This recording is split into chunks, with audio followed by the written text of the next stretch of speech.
Happy anniversary, SpiritSwap. Happy anniversary. Seriously. Wow. Happy anniversary, everybody. What a ride. What a ride. I can't believe it's been a year. That's insane. Yeah, that's pretty wild. Oh, I have been fudding spirits at the start though, so yeah. I wouldn't expect anything less. I wouldn't expect anything less. Not gonna lie. Okay, let's start it off after that admission. Hello guys. First of all, again, our anniversary is here, so we are very happy. Obviously not very happy because of the prices, yeah. So the team has graced their presence to us, and they have been they came out of their shelter to talk to us mortals. So can you introduce yourselves, guys, before we move on? Yeah, sure. I'm Nick, FTM DGen, Operations Manager of SpiritSwap.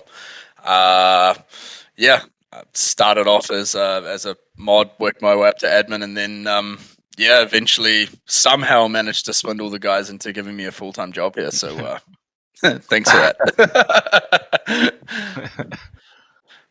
Yeah, that's awesome. I'm Devin. I'm the marketing manager, and as well as HR and hiring.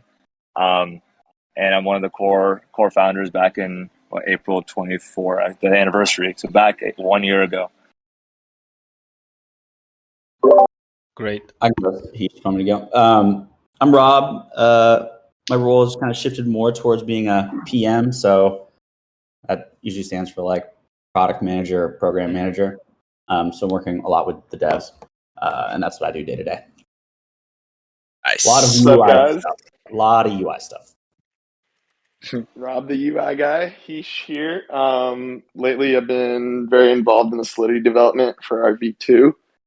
I guess other than that, just doing what needs to be done. Great. So you guys gave me a brief introduction, but the community members were asking questions about like how was your day-to-day activities regarding SpiritSwap Go and how it like moves along with your respective roles. If you can expand on it, it would be great. Oh, right. Okay. Sorry, man. Yeah. You want me to go for? Yeah, sweet. Okay. Typical day to day. Okay, yeah. Well, I mean, I guess my typical work day involves checking in on all key stakeholders and partnership chats first, then getting on with my daily workload afterwards. I tend to plan each week ahead. So by Monday the following week, my calendar is basically prepared with all of our workflow requirements. They're all mapped out for me. Each day varies, I guess, depending on the day. So, for example, I've got a weekly debrief and catch up with the mod team, which is actually meant to be happening right now. Sorry, mods. Every Monday, just to keep flow of communication clear, I guess, with them, and ensure that there's no gaps in communication between the core team and the mods. Then my day will consist of meetings, marketing management, overseeing community engagement, bribe management, business development, running internal team meetings, treasury management, content production, briefing marketing partners on upcoming campaign requirements, overseeing SEO, and internal production testing, which has been going on a lot lately. I guess, I would say that the operations role serves as like a jack of all trades kind of position. I kind of see myself as the oil that lubricates all of the moving parts within the SpiritSwap engine. Wow. Okay. I can confirm that. Very dude. TGen, he keeps us in check. He keeps us aligned. There's a lot of yelling and screaming that happens going on all the time. Yeah. The Oracle. Thanks, guys. Kind of hide in my shell, and I just do PM stuff. So the main thing that I usually am looking at throughout the day is anybody blocked on something? Like developers, are they blocked on something? Do you need somebody's help on something? And I try to just connect people to make sure that no one's blocked and things aren't slowing down. throughout the day, like in the morning, usually I get up and it's just, I'm pretty sure everybody on this call is just going through your DMs and making sure that's all clear, looking through all the debt development channels and making sure things are answered, checking up on tasks devs are working on to make sure they're going the right way. We've moved towards this sprint architecture. So every single week we're running these sprints, and there's an allocated amount of tasks that each developer is supposed to finish for that sprint. We're ironing the kinks out in that because we're trying to figure out how much each dev can take on. We don't want to. Some of our devs are on this call right now, and they're probably just like laughing because I always push way too hard, and they know that, and I appreciate them for pushing hard as well. But appreciate you guys if you're out there. I also work with our designer throughout the day to make sure if there's any new features that have been brought up within the team that we've decided is important for V2 or for V2.5 or 2.1. We keep saying 2.5 or 2.1. We should decide which one we say. I say 2.1, but Nick says 2.5. Yeah. That gets designed and then gets put into a ticket and filed into our Jira system so that we can allocate it to devs to work on, depending on how important it is. So prioritizing what needs to be done. Jira stuff. I was not really a Jira expert when I started, but I'm sort of becoming more of a Jira expert. I've been a dev before, but have never been a PM. So it's a new role for me. What else? Talking with the guys in Discord and kind of bullshitting throughout the day. Yeah, We're always great. in Discord, having fun. Like you gotta have fun while you're doing it, you know.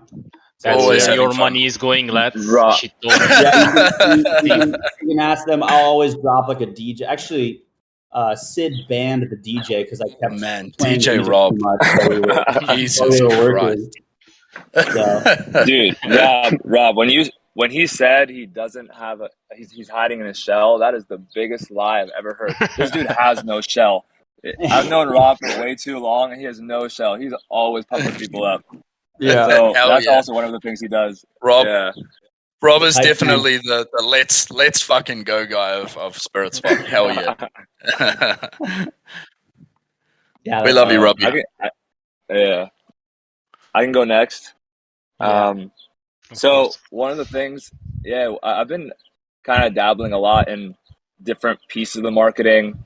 A lot of the hiring. When we first started, I did a lot of the Twitter work. I was on Twitter all the time.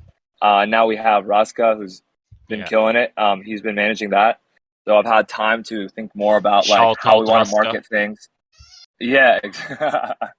I had more time to think about like how we want to market things, how what kind of teasers and videos and future content we want to push out. And one of the main things we've been talking about, and I've been trying to hone in on, is educational content. We don't need to dive into that now because I think there's a question about that later. But then the other part where I've really settled into is I'm always recruiting new devs, new people to jump into SpiritSwap and just add their skills. Like our designer, our UX designer.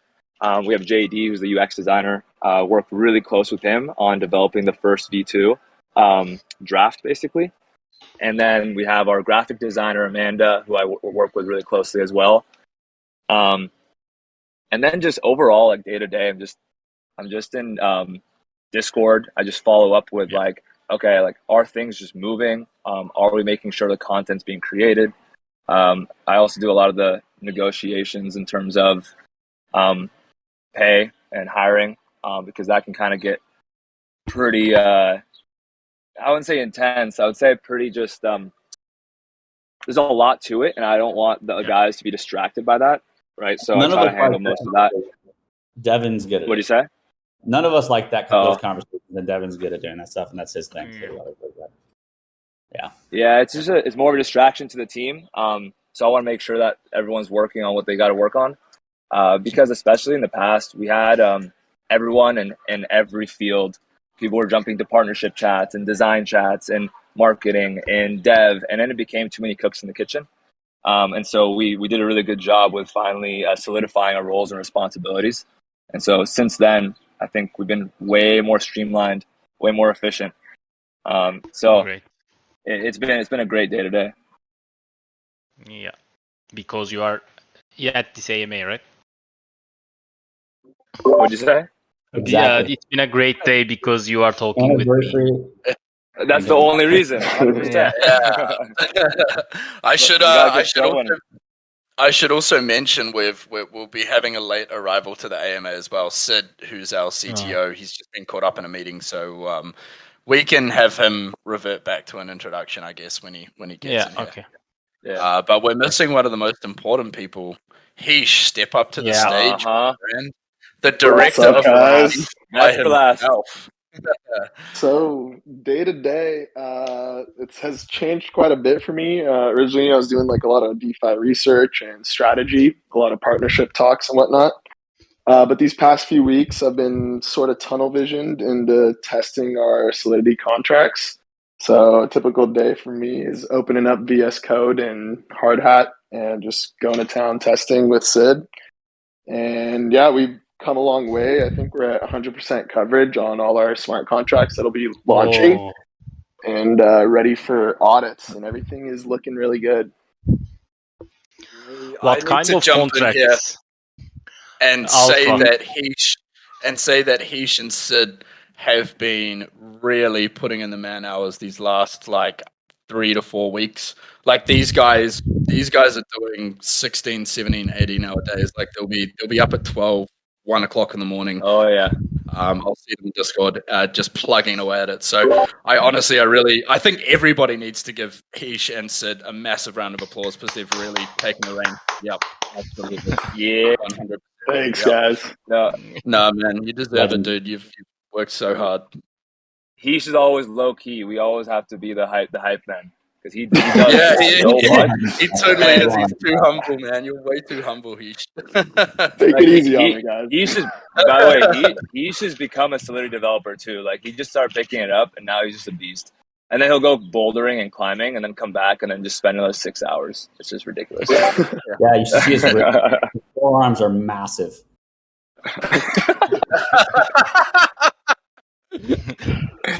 You can take that in many ways. He's just a Chad. A lot of practice. Yeah, it's just one forearm. Popeye. Oh shit. Okay, let's not get too distracted. Yeah, moving on. Yes, sir. Again, our anniversary. What do you guys have planned for the anniversary? There has been some talks about the. I think it's like public now and everyone's fNFTs as a giveaway to the loyal winSpirit holders. Yeah. So I mean, you go ahead, Heesh. Oh, was that Heesh? Sorry. No, I don't know who that was. Someone else. Yeah. It was me. Okay. Yeah, you can go. Stop interrupting me, Sanko. Chill, man. We originally had some other plans in place for the anniversary marketing. However, we've sort of seen a lot of questions or requests, I should say, from the community in respect to the fNFTs. To be fair, we did have these lined up a while back already. I mean, this is, I've got to give a massive shout out to both Raul from NFT Garage and Rob from Revest here for making this possible. We initially intended to sort of delay these for after V2 or V2.1, V2.5, whatever we're calling it. We should really, what should we call it, guys? Let's have a poll. Is it V2.1 or V2.5? But anyway, initially had intended to roll this out a little bit later.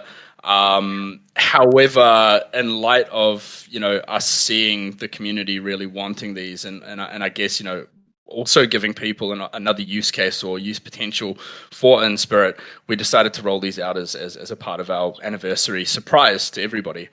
If anyone hasn't read the article yet, you can go to our Medium and read the article and the full rundown of the fNFTs, how they work, the give and take with them at the current point in time, and some of the additional utilities that we'll be adding to them later on. But I feel like actually launching the fNFT first was a good move from us, purely because the fNFT will actually complement some of the other mechanics that we've built into V2. So I think it's a case of sort of chicken and egg, identifying Where certain factors will allow. I've got to be careful with my words here, or Sid will kill me. I don't want to give too much alpha, but basically how we can sort of complement some of the mechanics that we're rolling out in V2, and the fNFT will absolutely do that. Okay. Yeah, you guys are like, I have been suggesting, if I have suggested fNFTs and you guys said like we are already on it, so like it was good to know, because I think it's like the market is moving fast and people have to like maybe want to shift their positions, and fNFT allows that to a great extent. Yeah, absolutely. And I mean, at the end of the day, it's all about just giving options to winSpirit holders. You know what I mean? Now people have the opportunity to lock up via the traditional format in winSpirit. You've got a plethora of winSpirit protocols. I think we're up to 7 now. I think once Beluga is fully live, we'll be up to 7. And then obviously you've got this novel fNFT format as well. So for people who don't know out there what an fNFT is, it's short for financial NFT. Essential financial bearing NFT. Essentially, it allows you to lock up a liquid position into an NFT, retain the benefits of that illiquid position, in this case winSpirit, but then also have the ability to have a semi-liquid asset there that you can then on sell on a platform like PaintSwap.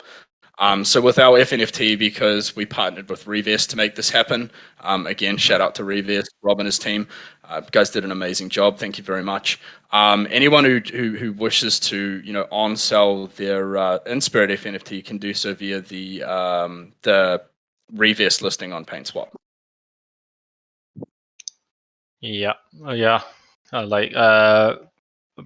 Speaking of, like, I want to do a segue, because you said Rahul and his team at NFT Garage helped this a lot. Like, are these fNFTs? Oh fuck, I can't pronounce fNFTs. Tradable at there also, or is it just more of a launchpad type of deal? At this stage, I believe NFT Garage is more of a launch pad, but I don't know if I can comment on this or not. But I believe that there is the intention to be a marketplace in the future. Yeah. I think maybe, who knows, we should maybe tee up a AMA with Raul and the NFT Garage guys. That'd be pretty cool. Yeah, that should be good. From what I gather from Sid, it's supposed to stay niche and not dabble into that. But I don't know. Raul's here, so Raul could probably be invited to the stage.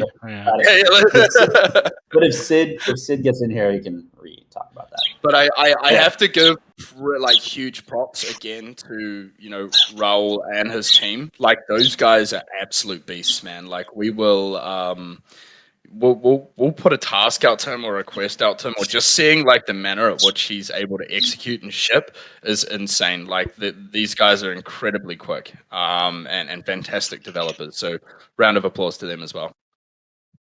Yeah. Great job, guys. Like, I claimed my fNFT with no problem. So yeah, I'm seeing that the product is working as intended. I was testing it rigorously yesterday, I'm not going to lie. Yeah. Okay, so let's move on from anniversary as to how the whole year has been for you guys. Like, what is SpiritSwap as its current form, or in V2's form? Like, how can you describe your project in like a minute or like 2 minutes? What do you want SpiritSwap to be, and what it is at the moment? Elevator pitch, okay. Yeah. Who wants to take this? Anyone? Okay.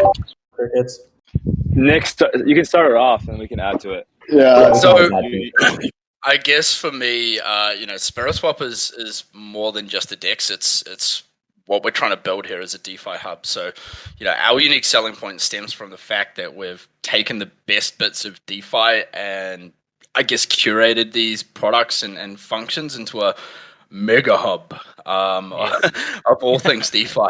So, by combining, core DeFi solutions such as yield farming, liquidity provision, lending and borrowing, swap functionality, cross-chain bridges, VE tokenomics, protocol rewards, leverage trading, limit orders, and combining them, all together into this mega hub, whilst building an incentive-driven ecosystem around these products, this is what I believe makes SpiritSwap a catalyst to be the number one DEX, not just on Phantom, but potentially DeFi as a whole.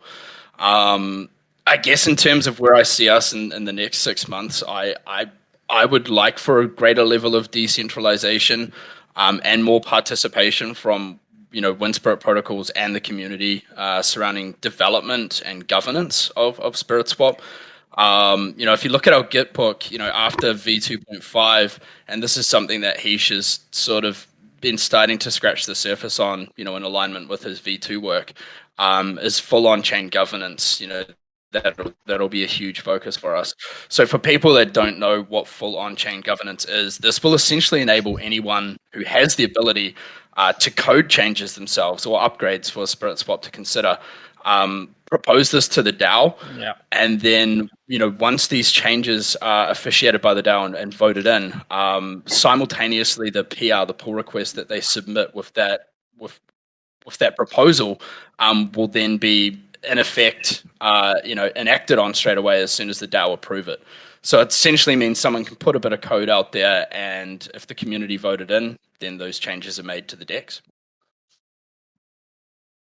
Yeah. Anyone wants to That's add great. on that? I want to harp on one thing there that I don't think Nick touched on. It's not just a DeFi hub, which I think is, of course, the most important part, but it's welcoming the new users to not just DeFi, but to Phantom. It's the traders that aren't too experienced, because it's an educational platform, right? We're trying to build out a whole educational platform with content that allows new users to really understand what's going on. Because we have so many tools, but if you don't really educate anyone on how to use those tools, it's really for nothing. And so we don't want to just focus on the very experienced users, right? So I want to just harp on that over and over and over. Yeah. And, another thing I'd add on to, this is just more what I focus on day to day, is, well, the devs focus on day to day. I'm just kind of helping manage some of this stuff. Everyone's going to love this. Speed. I want speed now. We need faster UI. Obviously, that was one of the reasons why we did this. So that has been a short-term focus. Yeah, this is not I'm not talking high level and big picture like those guys are, but in my mind, that's what I think about all the time. So if we can't get that, that's not good. So far, what we're looking at, it is looking extremely faster, way faster than it used to be. There is one of the bottlenecks of the website and the DEX as a whole is the speed of it, I think. So yeah. And we have some pretty bespoke infrastructure that a really fantastic Web3 dev has come in and help us with, and also core team has been helping him with this as well and giving him feedback on this new Web3 infrastructure that he's kind of built. And it's allowing for a lot of optimizations. Maybe we can give a more specific talk at some point about what those are once it's released, because it'd be kind of cool to dive into the depths of it, because it's really interesting. And he's put a lot of thought into it and structured it. That's why it's been taking so long too. That's one part of the whole picture, but that's why development's been taking a long time.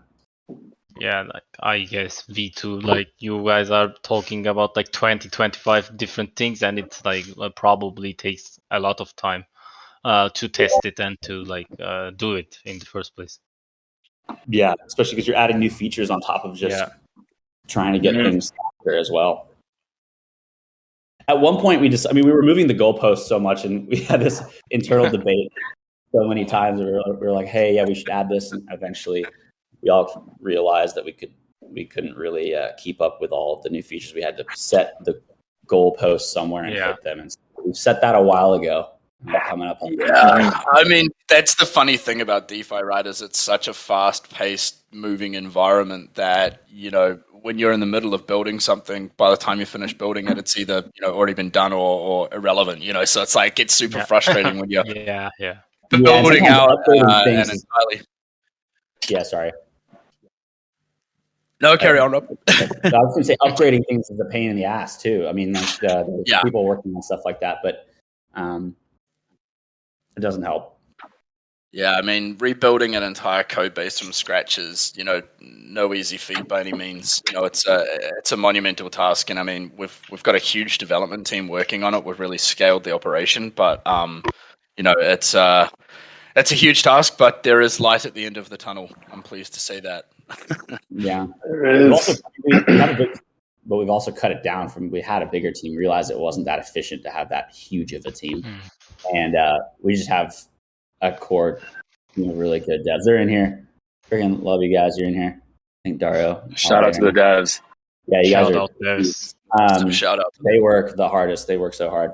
Those guys are animals. Good job, animals. Okay, Ish, so do you have anything? yeah, anything? Ish? Yeah, I guess I can give some perspective from the contract and DeFi side. So in my opinion, what we're building for Spirit V2 is sort of like the next iteration of Solidly. So Andre released like really good ideas with Solidly, but they didn't quite pan out because some of the contracts were pretty busted and things broke down. For example, the bribe contract just ended up not working at all. So we've kind of taken his ideas and built everything in our own way. We didn't use any contracts that Solidly is using. We kind of just did it on our own, and we took into account incentivizing protocols, incentivizing users and winSpirit holders, completely revamped our fee structures and our incentive programs. And I think what we're about to release kind of will bring everything together in a tokenomic way, and it's going to be really cool. Yeah, buy Spirit, everyone, but do your own research as well. We can understand these because, yeah. Okay, moving Obligatory on. NFA. Yeah, NFA. Not fine. No, it is financial advice. Okay, folks, you heard it here first from Yusunko. I don't get It's being sued recorded, by class action. Shit. Speaking of buying and selling Spirit, as you can probably see what question is coming, the year started off pretty great, and now the whole ecosystem is very problematic, to say the least, because you started off and now the AMMs in general are having a difficult time. What would you do anything different moving on or in this 1 year time span because of the investor behaviors, and do you adapt it to those in V2? Are you saying in the 1 year time span that we just went through, or the 1 year time span coming up? Yeah, what lessons have you learned regarding investor action and price action in general, and how do you adapt moving forward? Anyone wants to take this hard one? I think no, this is a good question to address, and I mean, because it addresses what we've actually been trying to I guess address in our V2 updates. DeFi by nature is an inherently fickle and fast moving market. One of the frustrations that we've seen in developing V2, and I said this earlier, as the space moves so quickly. So when you finally finish developing a product or support mechanism, by the time you finish developing it, it's defunct or irrelevant, I suppose. But it makes staying ahead of the curve, so to speak, very difficult. There are three major trends that I've personally noticed, with the evolution of the market. And I guess, they are as follows. One would be lack of funding or limited strategies for protocols to build their treasury around and accumulate protocol and liquidity. The second being resistance towards VE locking model, which is why we've actually bought the fNFT out as an answer to that. And then the third, with the introduction of various pool types, across new and emerging AMMs, there's hesitancy to participate, in the classic X times Y equals K model, or, for the layman out there, the 50-50 LP models. So I guess without spilling the beans too much, Sid isn't here yet, so he can't crack the whip on me, but V2 does address all of these behaviors in response to the market conditions. That's, I guess, all I'll say on that, unless anyone wants to extrapolate. Details, I don't know if I'm going to share too many details, but one lesson I've truly learned, and I think the whole team really understands now, is you can't focus on the trend or you'll fail. But the only way to succeed is if you look at the long-term vision, have a goal for the long term, but then catch the trends along the way. That's the only way to succeed. Because DeFi is fucking fast, right? And then once you try to catch a trend, like Nick was saying, the trend either continues for a little longer or just like is no longer a trend, right? And so as you're developing, if you tried to focus on that 100%, well, the trend's no longer there, and now you directed all your resources towards that one trend, right? And so if you have your long-term vision, it keeps you grounded, right? It keeps you able to see what you're actually working towards and not shifting left and right, up and down every second of every day. Because DeFi moves literally every day. I mean, there was the Andre leaving, then there was the whole what's it called, like the Sifu scandal. Like there's all this stuff that happens, and it then just switches in a week or two, and then it goes to the next topic. And so you can't get distracted or bogged down in the details. Yeah, and also it kind of gives you, if you focus on that longer term goal, it kind of gives you a little bit of a cloak so that competitors don't really know what you're doing, which is also a great advantage. And if you keep, like, think about this, if you keep putting a bunch of effort, I want to use the analogy of like potential energy from like science class in high school, but I don't remember how the hell they use it, so I'm not going to try to do that. But like imagine like pulling back like a slingshot or something like that, and you're doing all this dev work and you're pulling back that slingshot, and then your competitor hasn't been pulling back that slingshot, and then eventually you get to release it, and you are so far, that rock that you launched is so friggin' far ahead. There's no even attempting to try to play trends, because you've built so many future trends into your goal that your competitor is now super overwhelmed, and all of a sudden they have 30 trends they have to catch up on, or something like, and so as long as we're hitting those other smaller trends Devin's talking about along the way, which I think we have been, the slingshot's going to do a great deal of damage. Good. Yeah. Welcome, Sid. Hello. Hey guys, Sid. how you doing? What's up, Sid? He's bestowed us with his immense big brain. Usanko, maybe we could do a quick introduction for Sid, just to sort of revert here. Yeah, okay. The team has introduced themselves in length. Sid, maybe you want to say a few words about yourself as well. Yeah, for sure. Sorry guys, I was in another meeting, just jumped in. I've been I've been like doing so much for Spirit, kind of like handling like the high level technical stuff with Rob and managing like the tasks for the devs. Also doing like partnerships for the team, just talking to like other projects, working with Hish like in the recent like 3-4 months on like the new contracts. Yeah, just kind of like crushing it on all fronts right now. Awesome to be here. All fronts, I love it. Yeah, Nick gave so much alpha. It was so messed up. he Man, told I should have jumped in. I should have jumped in like half an hour ago to stop him. Man, I was trying to kick him out. I was trying to boot him. It just wasn't working. I own the server now, sir. Look at me. I am the captain now. I know thanks for everything the about V2. Oh shit! I will open my own V2 now. WinFork V2. See, it joined at a great time actually, because I was gonna like move this discussion into a V2. How's it going along? You said the contracts and testings are like looking really good. What's the next step in V2 development? Yeah, so I can talk like high level. I think we've made like awesome progress on the contracts. We've kind of like the last 2 weeks, we've been just working to get like 100% test coverage, test each and every scenario that we can think of.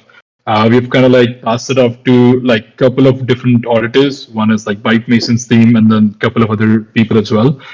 So we're just kind of like waiting on them right now just to give us like estimates and come back. It's not a lot of like I guess big contract changes, so shouldn't take like more than 2-3 weeks. Is what I'm thinking, is what I'm estimating. But irrespective, we've started like integrating those like new contracts on our UI and testing like fully.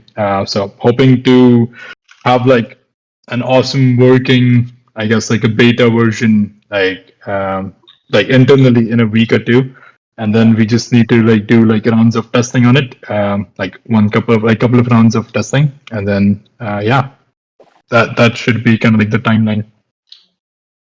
Or when, sir? Any specific dates or any time frames that you wanna risk your neck with? Nope, I'm not gonna say that. I told your team yesterday. I was like, Yeah. I am not going to say that. Yeah. So no timelines, not committing. It's all about keeping expectations in check. Look, the test cases have all been written out.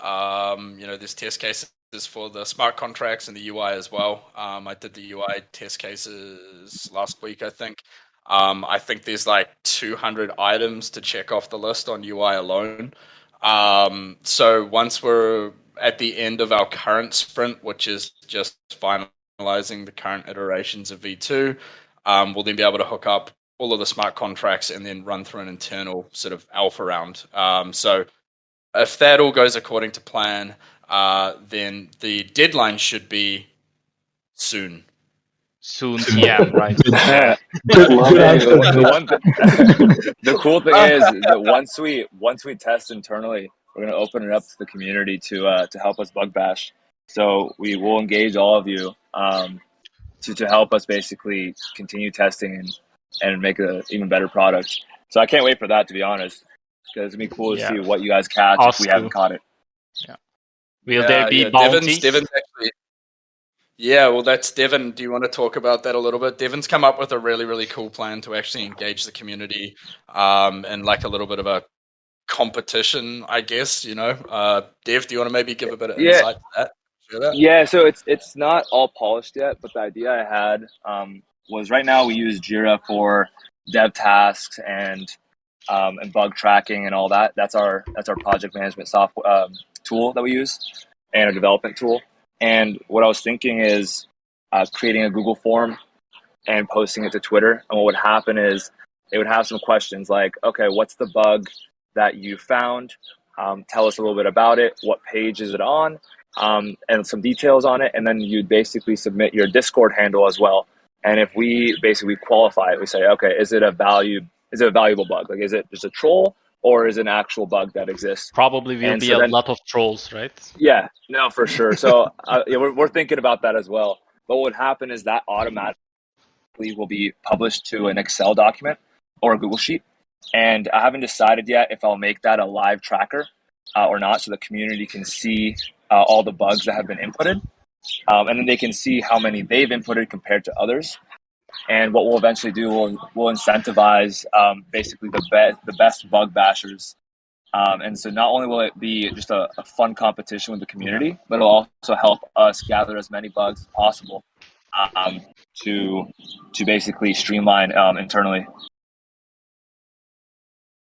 Yeah, great. Because I think community engagement is really important as we are moving on with V2, and that can be a good way to like engage people and they get rewards for it. Yeah, exactly. It's gonna be a lot of fun, to be honest. Yeah, someone asked like if we can get special roles. Yeah, if you find 5 or more bugs, hopefully not. Devs, do your work. Yeah, yeah, you will get a special title. Yeah. Yeah. So those details we're polishing up. Yeah. The bug squasher. Yeah. Okay, so V2 is coming. Then let me ask, what does V2 hope to accomplish versus the competitors that are running similar sort of like the V2 will be unique in ways, but how will it be unique? Can you describe it? How can it compete with other DEXs, and will there be advantages to using SpiritSwap and V2 specifically?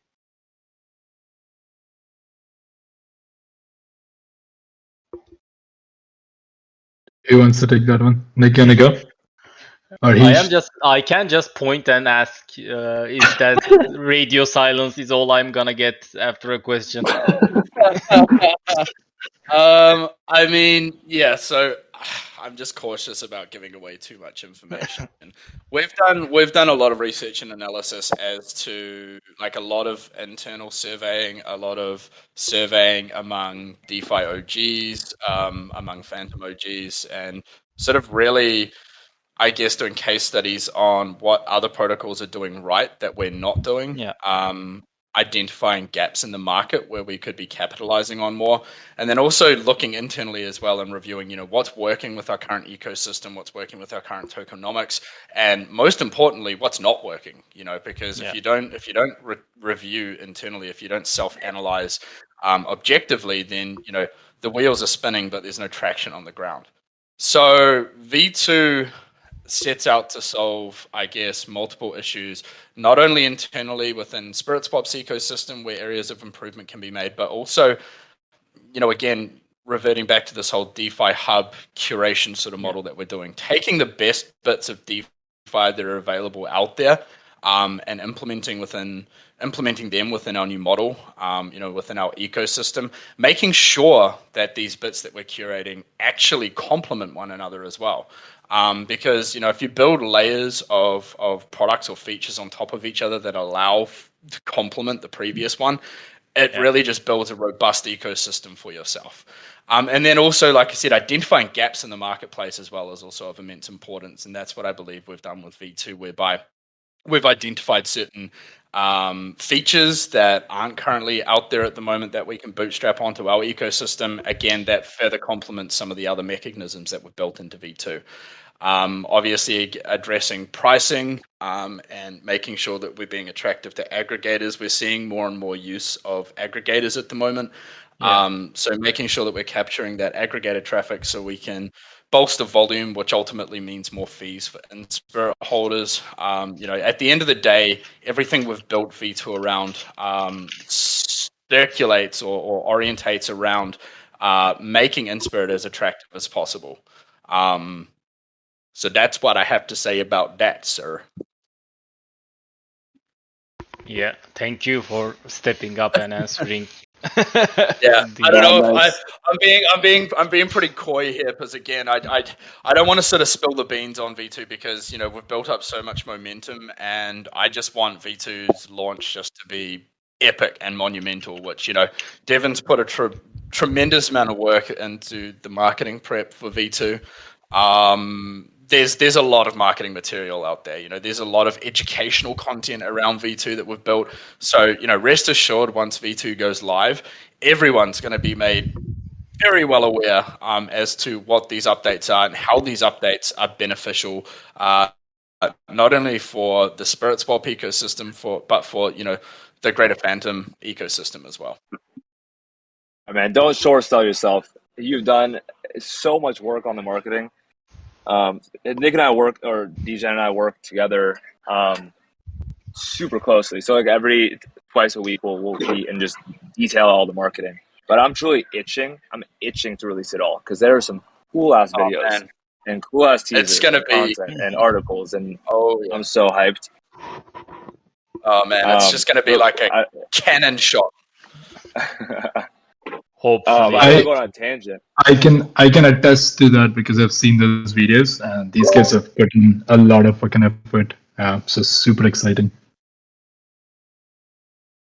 Yeah, everyone is excited. I think the community more than you because you're already seen your videos like 10 times already, probably. Dude, trust me, man. I don't think anyone's more excited than me.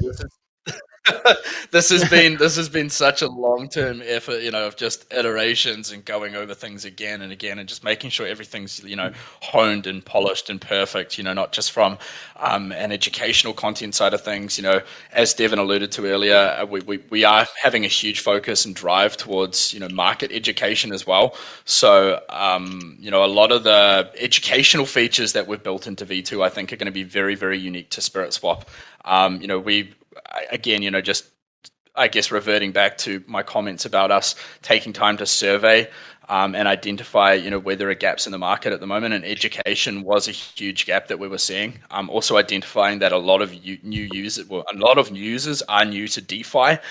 So making sure that there's an informed market is of immense importance, not only to protect users' funds, via empowering them to make informed decisions around their portfolio, but also just having fundamentals in place for people to be able to really explore and understand SpiritSwap's V2 model and how this is a super unique model that's novel to DeFi. Yeah, hopefully we will get to see more of it in the testing rounds internally. Haha, I test before the community. Put it this way, you guys are going to know when V2 is coming, because the market is just going to be saturated with V2 content as we lead up to launch. So yeah, you guys will know. Yeah. Okay, let's talk about the. Yeah, you want to add something? Yeah, I'd like to add some stuff. Just to get back to course. V2. One of the things I'm most excited for is, I guess, a new mechanism that we haven't seen in DeFi yet that sort of incentivizes protocols to bring their liquidity over to SpiritSwap.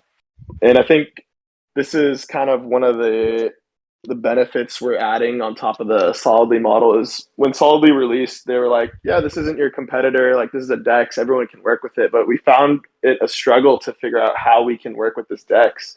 Yeah. But I think this next iteration in SpiritSwap V2 solves that problem. And I'm really excited to see how it's going to play out in the market and see new protocols incentivized to come over to SpiritSwap and host their liquidity there. So that's kind of what I'm looking forward to. Probably you can't tell how, because there might be competitors trying to front run after, but that's probably the biggest secret that we want to keep. Yeah. But he spent a lot of time working on this model, and it is brilliant. And again, that model, like I said, going back to the whole sort of making sure models and products and features complement one another, that model that he has brought to light here really does complement all of the other models that we've put in place with V2 as well. It generates a positive feedback loop, which is of immense importance when you want to stabilize an ecosystem like SpiritSwap. Yeah, I wish I don't even know what you guys are planning. So like, I'm as confused as the community, but bullish 100%. We need all the hopium we can get, I guess.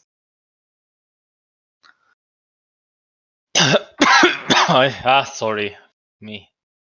Okay, so one good aspect to winSpirit holders have been the bribe system. And like the bribe system has gotten traction in Spirit and outside, like protocols tried to get their winSpirit bribing powers, etc. How does V2 improve the bribing system in itself? Yeah, this is a great question. So Nick and Sid spend a lot of time doing our bribes, and like way too much time for them spent doing that. And so we pretty much automated the whole system into smart contracts. So it's all trustless. And it's all built straight into the SpiritSwap V2 platform. So anyone can come in and make a bribe. Any protocol can make a bribe. And I think that's going to be really cool. And we also have some other options for protocols that help them, I guess, lower their risks when they are bribing. And those incentives that I was talking about previously, I think we'll see the first situation in DeFi where protocols are directly benefiting from making bribes, and they're actually like making money off of that. Whereas right now they're just making those bribes. They see their liquidity go up, but they're not exactly financially benefiting from it. Yeah. Anyone Yeah, else just want to add to this? just one thing to add to it, like we've kind of like taken learnings from other like systems that have like bribe contracts and kind of like made it better. One of the things that was missing, which we struggled a lot with, was claiming historical bribes on like Solidly or somewhere. Like it's not possible to like correctly claim your historical bribes. So we spend a lot of time, like Heish and like I, and like spend a lot of time to figure out like what's happening. And then we implemented it that way that if you forgot to claim your bribe, like you'll still be able to claim it like 3 weeks after. Like you're totally fine. So yeah, just trying to cater to the community, make sure everything is like optimized for our users. Yeah, I'm enjoying some free money from the bribes. Basically, I forgot to change my vote for the last 2 weeks, but thankfully a certain protocol was giving bribes every week. So yeah, maybe it will be better for forgetful people like me. I think an important thing that you touched on there as well is, while bribes are, and Heish sort of alluded to this as well, but I just want to reiterate, while bribes are extremely lucrative for the community, in order for those bribes to continue coming to the community, they also need to be profitable and lucrative for the bribing protocol as well. And as Heish alluded to earlier, the bribing mechanism complements other mechanisms that we've put in place. So moving forward, ensuring that bribing community members is profitable also for the protocol who's putting the bribe out there is of immense importance to continue, that positive feedback loop and making sure that profitability is there for bribing protocols so they continue to bribe our winSpirit holders moving forward. Yeah, super excited to see how this pans out. Yeah, me too. As I said, I am not the most most person with the most intelligence when it comes to this, so I just forget and like let my winSpirit votes do nothing. With like a better UI, I will be surely remembering when I go into the website.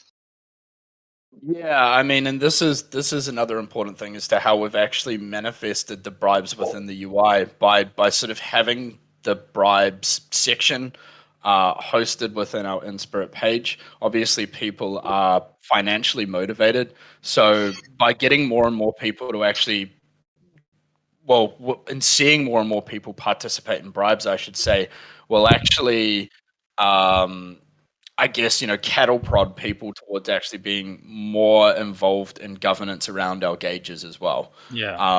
Obviously everybody is ultimately motivated by financial gain. So by offering this financial gain, in the form of a UI that also, motivates people to get more involved with gauge governance, we'll just see more diversification of incentives across gauges, which I guess is complementary towards building true decentralization. Yeah. Regarding these, like we talked about bribes, as I'm seeing, we are low on time a bit, so I'll just quickly try to hop, skip, and jump through the like most important bullet points I have. We talked about like bribes and like winSpirit. So the next thing that comes to mind is winSpirits and wrapped winSpirit protocols. Some of them, as you know, obviously, have bribing power now. Like the protocol bribe them directly, and they use the power to take our bribes as well. But with winSpirit comes the like most like annoying, but the necessary question of peg, right? Because most of them are falling below 50%, and will V2 have anything in its arsenal to fix this situation? Yeah, Take this. Oh, go ahead, Nick. Sorry. I was just going to say, Sanko, we're not too time sensitive. We have I did make sure to clear our calendar a bit. So if you do want to go over the hour mark, we absolutely can. Okay. There's I no can go rush. then. Yeah. Okay. Cool. Yeah, we're more than happy. Like, we realize we've been pretty recluse. We've been sort of degen cavemen just hiding in our coding caves. So this is, we're happy to take this time to really reconnect with the community. In respect to your question, so yes, I can give you a little bit of insight that there are V2 mechanisms in place that will help facilitate peg maintenance for winSpirit protocol. So winSpirit participants will probably be happy to hear that. However, that being said, I just want to reiterate that winSpirit pegs aren't solely our responsibility. It's a convex type model or convex type token model that other protocols launch in order to rein in governance over Spirit. So that's to benefit their own protocol. So as it benefits their protocol, receiving the benefit from this, it is ultimately up to that protocol to develop mechanics and inbuilt, economics to help support that peg.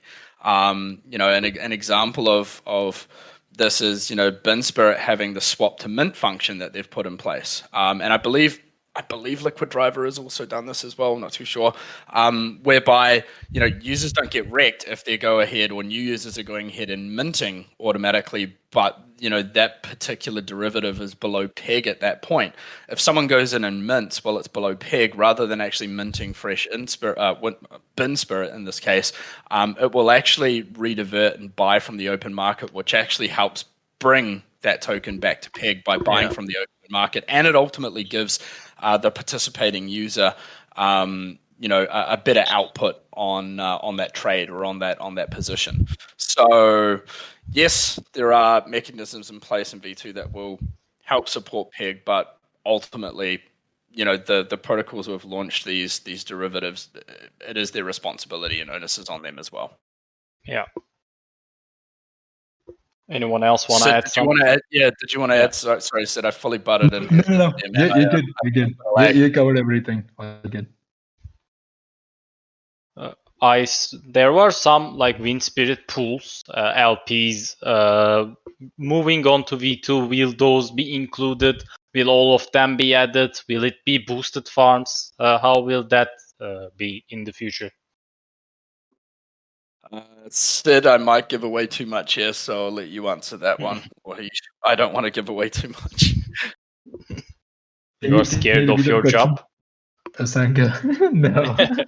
Okay. So we have some winSpirit farms, right? Like winSpirit and like it was Grimm's GenSpirit. So moving on, will all the winSpirits be included, and will they have like their boosted farms, and people will be able to vote on those farms? And how will that? Yeah. Okay. Perfect. So makes sense. So I was going to say there would be farms for them. Of course, we would kind of like add winSpirit pools only for protocols who are making an effort to actually like support the peg and like distribute the rewards and things like that. We'll review them. Like there are some protocols who probably like are not doing that too much right now. So we want to like make sure we're like supporting everybody.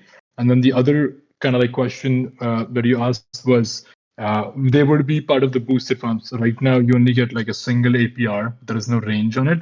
And we definitely want our winSpirit users to benefit more from this. So we would be putting them in a boosted farm and like higher the winSpirit that you have, you would get like more of the boost for those farms. There was one thing that we were discussing is do we give the power to the protocols to vote on these farms?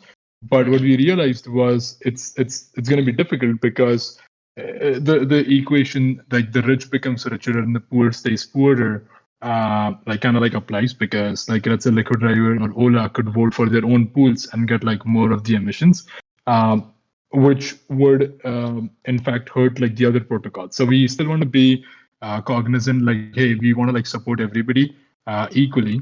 So we would be kind of like distributing these Spirit emissions equally amongst our winSpirit protocols and like the farms that are going to be there. Yeah, people are excited to hear, I think. That said, it is still an isolated gauge, meaning while the emission distribution can't be voted on, users will now benefit from a boost factor to those pools. Okay. Trying to wrap my head around the facts at the moment. Okay. Yeah, so Yeah. Okay. TLDR would be yes, it's in an isolated gauge, so the boost factor is passed on to people who participate in those pools. But no, in terms of emissions, that will be balanced out in tandem with how many new protocols enter that pool. So say we've got, I'll just use a round number here, 10% of emissions, which isn't the number, but I'm just using a round number for the sake of an example. 10% of emissions, let's say there's 5 pools who are in that isolated gauge proxy. So each pool or each farm would be receiving 2% of emissions.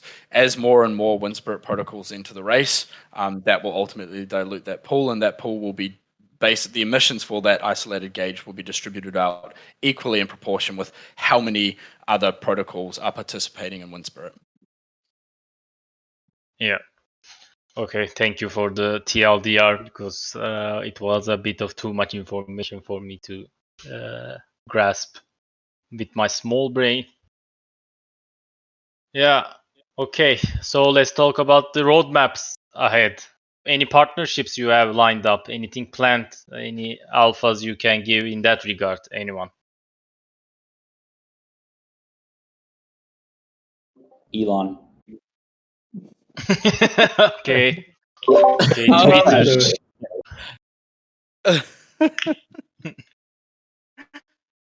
So, I mean, in terms of the roadmap, I mean, our full focus has really been on V2 at this stage. It's a case of making sure that we've got foundations in place in order to build a solid house. So, foundations are of immense importance.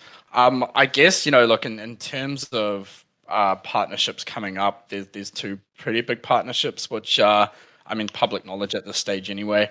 One, which I'm quite excited for, because this is a protocol that's external to Phantom, which is actually coming to Phantom, which in turn will, help generate a positive effect to the ecosystem and economy here. So Alchemex, they're obviously coming to Phantom, which will surely, create value and attract capital to Phantom, who wouldn't want a self-servicing loan on a network that costs a fraction of what it would cost to take out such a loan on, the likes of Ethereum. So I'm hopeful that, once we deploy our V2 upgrades, we'll get a much larger slice of the pie of the economy that their ecosystem will generate within Phantom. The second being Stata, which was launched recently. There is a partnership with them. Stata is an interesting concept, and I predict that if what they're hoping to accomplish is done correctly, it could very well mean that SFTMX could potentially replace Phantom or wrap Phantom as DeFi's main liquidity base across Phantom. So there could be potential in the future to see multiple pairs supporting SFTMX liquidity if things pan out for them. This would, in effect, increase network security, establish more value and increase capital efficiency as well. So, it's early days, but, we'll see where that road leads to. Yeah. Anyone want to add? Any partnerships that we are not privy with the information? Okay, that silence is there is another big one, but it wouldn't really be our place to say that. There's a few sort of moving parts to do with that. He had a really good meeting with them earlier this week. Again, still really early days, but if that pans out, that could potentially solve. Stop there. Yeah, there's some exciting stuff coming up. I'll leave it at that. Yeah. Okay. So, as you know, lately I have been knee deep in Ethereum NFTs and collecting them. is Spirit launching an NFT which I can ape into? Oh man, I think we need to get you some rehab. Honestly, dude. Oh man, the degenerate stuff you ape into, I'm amazed every day. You put me to shame, sir. So I mean, we've obviously just deployed our fNFT, which is fantastic. We're super excited about that. I'm over the moon with this, and obviously, as we upgrade utility to that fNFT moving forward after V2, it's going to be fantastic to see that have a positive effect on the ecosystem, and obviously, passing on these benefits to winSpirit users as well. However, in terms of like an isolated SpiritSwap based fNFT outside of our fNFT, there is, yes. We even have the designs made and ready to deploy. However, V2, obviously has been a primary focus for us. So, this was kind of shifted to the back burner. Likely this will be an eventual sort of V2.5 upgrade that we roll out with. However, this is more of a gimmick. When we deploy these, we want to make sure that there's actually utility behind the NFT that complements the framework of the ecosystem improvement that V2 updates have targeted. So TLDR, yes, there are plans, but we just want to make sure that we don't launch an NFT for the sake of launching an NFT. We want to carefully plan this to make sure that it actually adds value to the community and the ecosystem. No cash grab NFT? No cash grabs, sir. Yeah. Okay. I can see how V2 will get most of your time, and the NFT obviously will go onto the back burner. Yep. The other thing that I want to add is like giving like more utility to the fNFTs, right? That we dropped today morning. Like, of course, you can claim your weekly rewards, but you could do like much more after V2. You would be able to kind of like vote with it. You would be able to claim your bribes. You would be able to like boost your farms using that NFT. We're coming up with like different like ideas behind it. So yeah, like there is a lot that we're building, along like fNFTs and NFTs as well. Working with Revest and NFT Garage to kind of like make that partnership even like much more stronger and give more utility to NFTs. Yep. Good to know, because fNFTs like should be the future of like any winSpirit locked should be in the future converted to fNFTs, because like it's more options and like easier, flexible stuff. So having it shouldn't have a single thing downside compared to like the regular winSpirit locking. So it's good to know that there will be like the same use cases as like having simply locked winSpirit. Correct. Okay. Yeah, that's the goal. Before we start to wrap it up, I wanna declare a formal apology because of, as you know, I have been doing some AMAs with some protocols, and unfortunately, there was one that was embezzling money from the funds, the Atlas Cloud. That was a huge hit for me. I have been hiding away in my shelter and beating myself up over it. It was like I felt a bit responsible, but this question I'm gonna segue to the team is, how can we prevent these, and how do we filter these protocols when we are like starting a partnership or doing an AMA? Yeah, so I mean, this is an interesting question, and yes, whenever we partner or interview a protocol, part of the due diligence process is to try and identify who the team are, docs in some way, shape, or form. This is what surprised me about the Atlas situation. Not only did we speak to the team on several occasions, but they genuinely seemed like nice people with good intentions. There was nothing in their code suggesting a rug, I say with quotation marks or bunny ears here, by the common understanding, would evaluate, what happened in this case was embezzlement, and I feel it's important to actually differentiate between the two. Well, judge of character plays a part in this scenario. Had people been closely watching where the protocol's fees were moving, embezzlement would have been an easy thing to spot. This is the benefit of being on the blockchain, is everything is out there in the open for the public to see.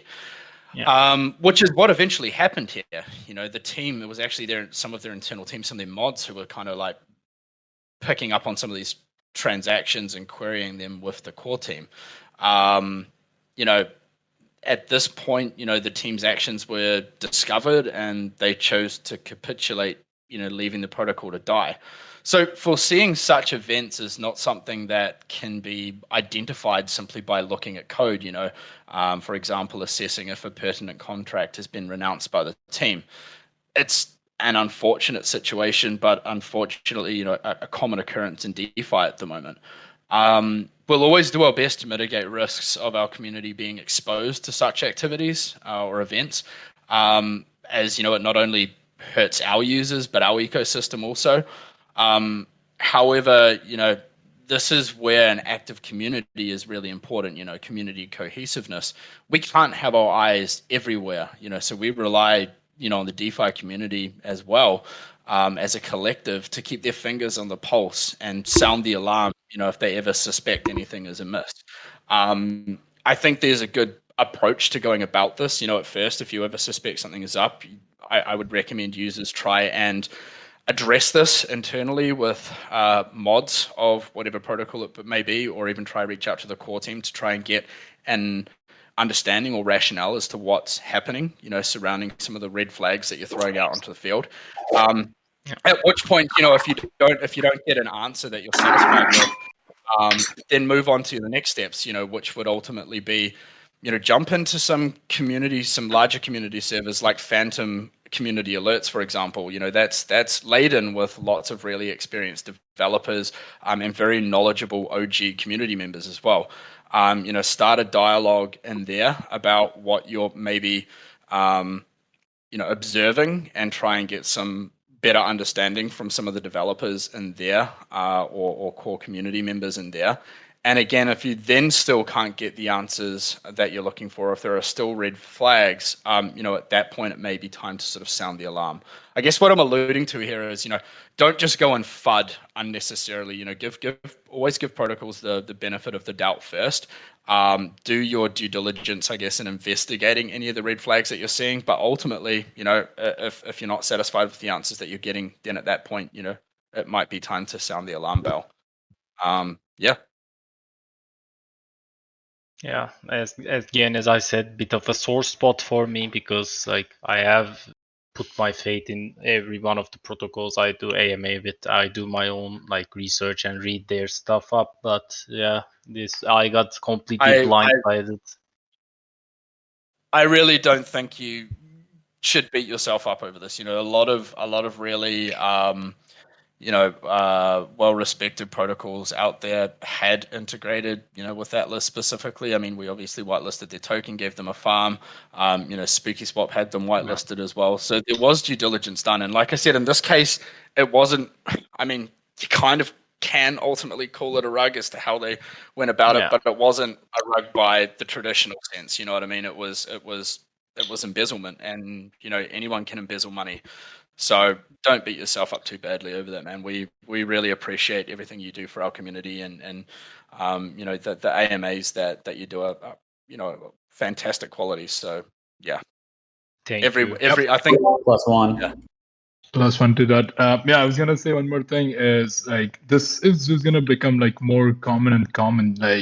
It's the community, it's all of us. We just need to be a bit more vigilant and figure out what's happening. People will come up with different ways to get around and gain money in not good ways. So just keep your eyes out, learn about what's happening. That's kind of my recommendation. Yeah, and if our community members are ever concerned about anything that they're seeing out there, whether it's to do with our protocol or any other protocol that we're partnered with, reach out to our mod team or our admins and share those concerns, internally. If the mods or admins can't figure it out, then rest assured one of them will come to us for our input and opinions and observations as well. At this stage, it's just about being a community, being one, looking out for one another. That's one of the advantages to the decentralized nature of DeFi. It's a double-edged sword. But focusing on the advantages are, we have a really strong, cohesive community. And I think, this just further stresses the importance of looking out for one another, holding learned dialogue around what people are seeing happening out there, and working together to make DeFi a safer space. Yeah, hopefully, I would hope that there would be no bad actors, but as everyone knows, there will be. So, it's our in our best interest to do our own research whenever possible. 100%, yeah.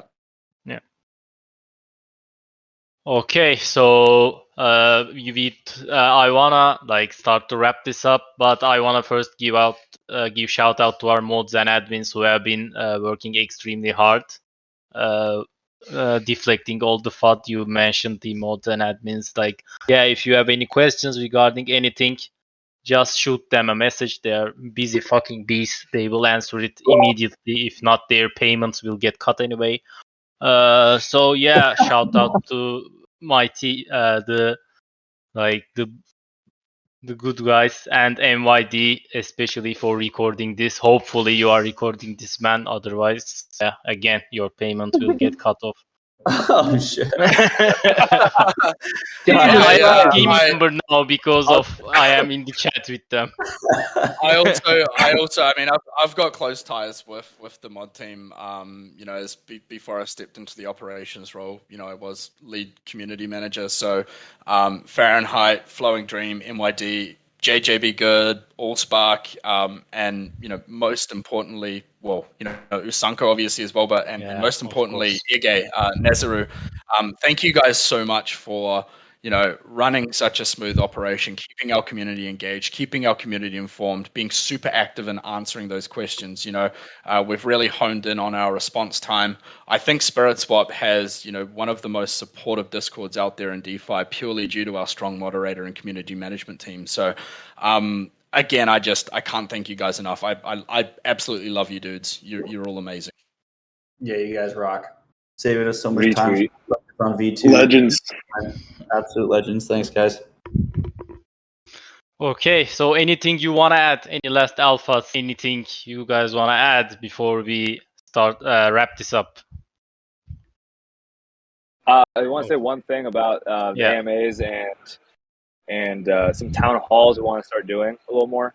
We're thinking doing like a weekly town hall, very informal, so not like a dedicated time AMA, but something where the community can jump in and ask questions on like voice chat or something, just so we're more engaged with everyone on a personal level. Yeah. You only have to wear a button-down shirt and you can talk then. Yeah. DJ's on the bottom. Yeah, that's right. Yeah, Nothing on the bottom. Look, V2 super close, guys. We're really sorry that we have sort of been a little bit recluse, but you guys are an impatient bunch of bastards, so we've been slaving away to get V2 out as quick as possible for you guys in a safe and efficient manner. Once V2 is off our plate, we'll then have more time to sort of re-engage with the community, and it'll be at that point that we'll start to sort of emerge and start to survey you all more, get your feedback on V2, and get a better level of understanding as to what other cool features you want built into SpiritSwap moving forward. Once we have that important sort of foundation in place. So as Devin's alluded to, we're looking forward to doing something similar to what Liquid Driver do at the moment, which is their deck talks on a weekly basis. Having a town hall and having the community jump in and just shoot the shit with us. Yeah, and with the new code base, hopefully feature requests that get approved will be executed on in a more timely fashion. I think that will be the case. Yeah. So look, we're just gonna get back to the grindstone and hammer and tongs, get things prepared for our deployment, and we're super excited about re-engaging with everybody and launching our community bug program as a part of our V2 beta rollout. Yeah, thank you for having a time from your busy schedule to like ground yourselves basically and reconnect with the community. It has been a blast. No, thank you, Sanko, and thank you to our community out there for being so patient with us. We really appreciate you guys, and we look forward to further continuing our disruption in the fan ecosystem. Yeah, I think V2 will do more than disruption, but let's see how we go. Disruption is a mild word. Domination. Yeah. Awesome. Well, yeah. Thank you very much for having us, Sanko. It's been great to reconnect with everybody.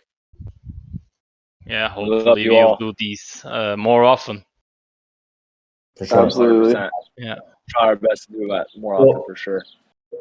Sure. Right. Usually, like we'll kind of like hang out like during Thursday evenings, like PST time. So yeah, feel free to like jump in the general chat and like talk with us. Yeah, Sid and I exactly. for 5 minutes or 10 minutes. No one jumped in. We were bummed. Yeah. So if you guys are around on like a Thursday afternoon, Thursday evening PST, or if you want to make yourselves available, then usually I'll try to jump into, or the team will try and jump into the community chat room. So if you're around, pop in and have a chat with us. We're an open book, except when it comes to feet. Or just hang in the chat. It doesn't have to be anything to crack some jokes. Cool. Yeah. All right, guys. Awesome. Thank you, Sanko, again. Thank